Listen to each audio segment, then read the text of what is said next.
to restore full service across the island as quickly and safely as possible. We ask for the public's continued patience and cooperation every day as we're getting closer and closer to normalcy in these areas. I want to say what I've noticed, especially over the last 11, 12 days. The Jamaican spirit is alive and well. And I ask every Jamaican here and in the diaspora to continue to do your part, no matter how small it is, in the days, weeks, and months to come. Because with your help, the government of Jamaica will be supported in this huge task of relief and recovery for Jamaica after the passage of Hurricane Melissa, a Category 5 hurricane. So again, it is not unnoticed. And the fact of the matter is, it is what is helping us to be able to do what we are doing. May God continue to bless Jamaica. God. To our partners, I'm particularly encouraged to see my fellow partners in the utilities, Stephen and Stephen, thanks for the continued support and partnership.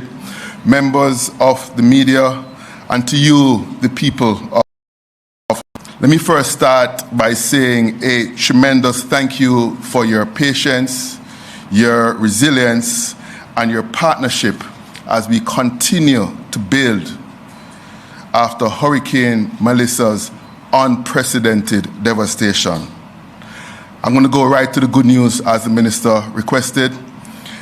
Right as the minister was sharing that the Sangster Airport in Montego Bay is expected to be restored to service today, the good news is Sangster Airport has been restored to service. And a tremendous thanks to all who helped to make that happen. Today, 14 days after the passage of Category 5 hurricane, I'm pleased to share that we have restored service to 300,000 customers. That brings us to more than 64% of our customers now with power. This is a solid milestone given the scale of destruction that we have all seen. I had an opportunity firsthand this weekend to go to the western region, and let me tell you, it's a different thing when you see it in person than when you see it from a helicopter. It's truly a devastation, and our thoughts and prayers continue to go out to the communities, the families, and the loved ones who have been significantly impacted. We here at JPS stand committed to restore power as safely and as quickly as possible. And we continue to partner with local contractors and overseas contractors to facilitate that restoration. You may have recalled that I shared that prior to the hurricane, we brought in 71 overseas line workers. I'm pleased to share that since the passage of the hurricane, we have brought in additionally more than 200 line workers to help with the safe and timely restoration. In addition to that, we have also bringing in additional vehicles, bucket trucks, pole digging trucks that are expected to be here by this weekend. This will also be a key resource to help in expediting our restoration activities safely and timely. In the eastern and central parishes, more than 95% of customers in St. Thomas, Kingston, St. Andrew, and St. Catherine are already restored. And right now, we are working on the unique challenges of various customers to facilitate restoration. The good news is there is no widespread community in these areas that are currently impacted. We are also making steady progress in the parishes of Clarendon, Manchester, Portland, St. Mary, and St. Anne, restoring critical services including hospitals, water pumps, town centers, and key economic zones. We heard the minister shared that we're now in St. Anne. We were able to restore power to St. Anne's Bay Hospital. We're able to restore power to Ocherius Pier, to Duns River, to Ocherius Town, and also to the infirmary in Prairie. This strategic restoration is not by chance, it's intentional and aligns with our overall restoration strategy. Now, attacking the hardest hit areas in the Western Jamaica is a challenge, however, we're on it. Because of the extent of the devastation in the Western parishes, this is much more than repair and restore. It's a redesign and rebuild of our facilities. We have seen whereby landslides have caused poles and other infrastructure to be significantly damaged. And frankly, we have to now reroute some of our facilities and redesign to facilitate restoration. The good news is we're making progress. Our strategy is to first restore critical services like hospitals and water pumps and town centers in these key economic zones. Within the next 2 weeks, power will be in Hanover and Westmoreland.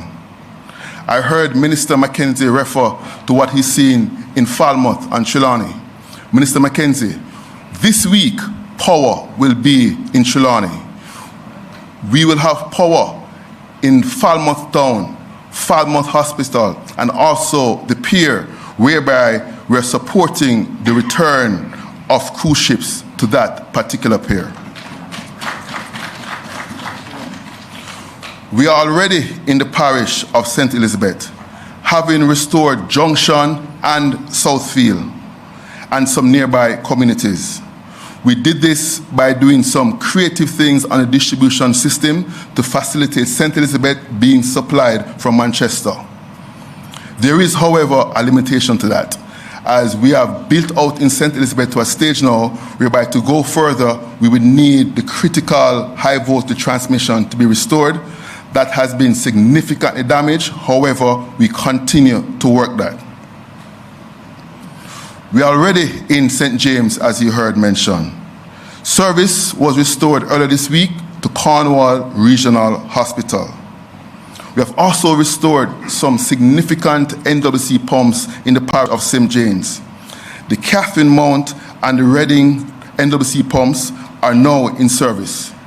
We have also restored the Fairview Shopping Center and the Fairview community in St. James, so those people now are seeing the light.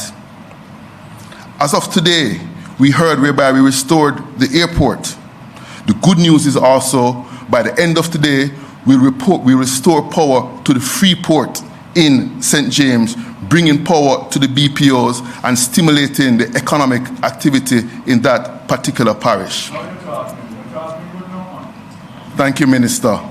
Another good news to share. Since we have been here this morning, power has also been restored to the hip strip in St. James.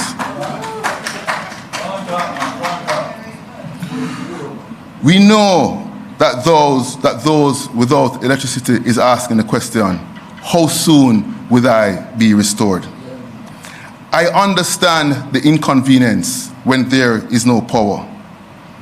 Some of our very workers here at JPS are part of the very communities that are significantly impacted.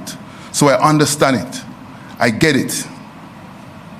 But be reassured, committed to be steadfast and strategic in our restoration activities. We are making progress in advancing our damage assessments. Frankly, some communities we had limited or restricted access. That is now improving, so we'll only make greater progress with our damage assessments. As we make greater progress with our damage assessments, by the end of this week, I will be giving you more detailed updates in terms of restoration timelines and parishes and communities. My fellow Jamaicans, let me reassure you that JPS will not stop until we restore every community every customer and every business at this moment in time.